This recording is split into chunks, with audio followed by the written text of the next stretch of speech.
Dear students, हम लोग kinship system यानी कि नातेदारी व्यवस्था का टॉपिक पढ़ रहे हैं और हमने चर्चा की थी नातेदारी की प्रमुख रीतियों के बारे में। और मैंने आपको बताया था कल परिहार रीति के बारे में। आज मैं आपको एक बार फिर से नातेदारी की रीतियों के बारे में बता देती हूँ। नातेदारी की जो प्रमुख रीतियाँ हैं वे हैं परिहार, परिहास, माध्यमिक संबोधन, पितृश्रेष्ठे, सप्रसविता। हमने कल चर्चा की थी परिहार के बारे में। परिहार का अर्थ है कि कुछ संबंधी आपस में विमुखता बरतें, एक दूसरे से दूरी बनाए रखने का प्रयत्न करें और पारस्परिक सामाजिक अंतरक्रिया को टालने का प्रयास करें। इस रीति के अनुसार कई संबंधियों के नाम लेना या परिचित रीति से बात करना वर्जित है। कभी कभी तो ये संबंधी एक दूसरे को देख भी नहीं सकते, बातचीत नहीं कर सकते, आमने सामने नहीं आ सकते। परिहार के संबंध विभिन्न संबंधियों में देखने को मिलते हैं। उदाहरण के लिए जैसे ससुर और पुत्र वधू परिहार, ससुर दामाद परिवार, भाई बहन परिवार, सास दामाद परिहार, सास बहू परिहार, जेठ एवं छोटे भाई की पत्नी के बीच परिहार आदि। आज हम चर्चा करेंगे परिहास रीति के बारे में, यानी इसका इंग्लिश में इसे बोलते हैं जोकिंग रिलेशंस। परिहास या हंसी मजाक के संबंध। परिहास संबंध परिहार से ठीक विपरीत हैं, जिसमें संबंधों की घनिष्ठता पाई जाती है। परिहास के अंतर्गत दो रिश्तेदारों में परस्पर हंसी मजाक, गाली गलौज, यौन संबंधी अश्लील और भद्दे कथन, एक दूसरे की संपत्ति को नुकसान पहुंचाना आदि का समावेश होता है।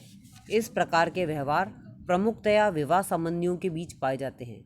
ये संबंध निम्न प्रकार के रिश्तेदारों के बीच पाए जाते हैं, जैसे जीजा साली परिहास, जीजा साला परिहास, देवर भाभी परिहास, ननद भाभी परिहास, मामा भांजा परिहास, मामी भांजा परिहास, दादा पोती परिहास, दादी पोता परिहास, चाचा भतीजा परिहास, फूफा भतीजी परिहास आदि। जीजा साली, जीजा साला, देवर भाभी, ननद भाभी के बीच परिहास संबंध अर्थात हंसी मजाक के संबंध कई समाजों में प्रचलित हैं। इस प्रकार के संबंधों में हंसी मजाक ही नहीं बल्कि कभी कभी यौन संबंध भी स्थापित हो जाते हैं। एक दूसरे की खिल्ली उड़ाना, नीचा दिखाना, पानी छिड़कना, कपड़े फाड़ना आदि सामान्य दिनों में तो होता ही है, परंतु होली एवं अन्य त्योहारों एवं विवाह आदि के अवसरों पर अधिक होता है। अरापो समाज में जीजा साली में से कोई भी अगर देर तक सोता रहे तो जागने वाला सोने वाले पर ठंडा पानी गिरा सकता है और आपस में चुम्बन भी ले सकते हैं। दक्षिणी अफ्रीका में बहुत सी जनजातियों में मामा भांजा के साथ परिहास के संबंध होते हैं।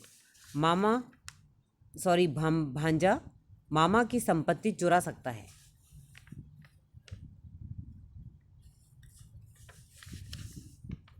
और उसके साथ स्वच्छंदता का व्यवहार कर सकता है।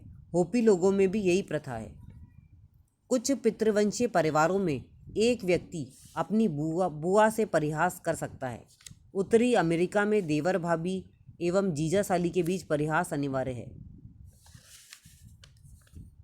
वैक्सद्वीप में फूफा एवं भतीजी के बीच परिहास पाया जाता है। ट्रोबियांडा द्वीपवासियों में मामी भांजे में परिहास संबंध पाया जाता है। कई आदिम समाजों में दादी पोता में परिहास पाया जाता है। शरद चंद्र राय ने उराव जनजाति में दादी पोते के बीच विवाह का उल्लेख किया है। बैरियर एल्विन ने भी बैगा जनजाति में पोता दादी विवाह का उल्लेख किया है। उत्तरी भारत के चमार जाति में दादा पोती के विवाह का उल्लेख मिलता है और ऐसे विवाह से संतान भी हुई है। परिहास संबंधों के कारणों का उल्लेख भिन्न भिन्न प्रकार से किया जाता है। जब परिहास पारस्परिक न होकर एक तरफा ही होता है तो यह सामाजिक नियंत्रण एवं सुधार की दृष्टि से किया जाता है। रेडक्लिफ ब्राउन परिहास संबंधों को एक ऐसी मित्रता का प्रतीक मानते हैं जिसे शत्रुतापूर्ण व्यवहार के रूप में व्यक्त किया जाता है। आपसी गाली गलौज, एक दूसरे के साथ मारपीट आदि दिखावटी शत्रुता है। मामा भांजे में परिहास संबंध को विवाह से संबंधित कुलांचों के बीच संभाव्य वैमनस्य को मिटाने का एक साधन माना गया है। चैपाल तथा कून इस प्रथा को कुछ व्यक्तियों के बीच अंतर्क्रिया बढ़ाने के लिए एक उत्प्रेरक के रूप में मानते हैं। डॉक्टर रिवर्स का मत है कि परिहास के संबंध ममेरे फुफेरे विवाह संबंधों के कारण पैदा हुए हैं। वेस्टरमार्क का मत है कि जिन व्यक्तियों में परिहास संबंध होते हैं उनमें पारस्परिक समानता और इतनी घनिष्ठता रही है कि वे कभी विवाह भी कर लेते थे, जैसे जीजा साली परिहास, साली विवाह का एवं देवर भाभी परिहास देवर विवाह का सूचक है। तो बच्चों, आज हमने दूसरी जो ये किनशिप सिस्टम की जो यूसेजेस है, जो रीति है किनशिप सिस्टम की, यानी कि नातेदारी व्यवस्था की जो दूसरी रीति है परिहास, इसका हमने आज अध्ययन करा।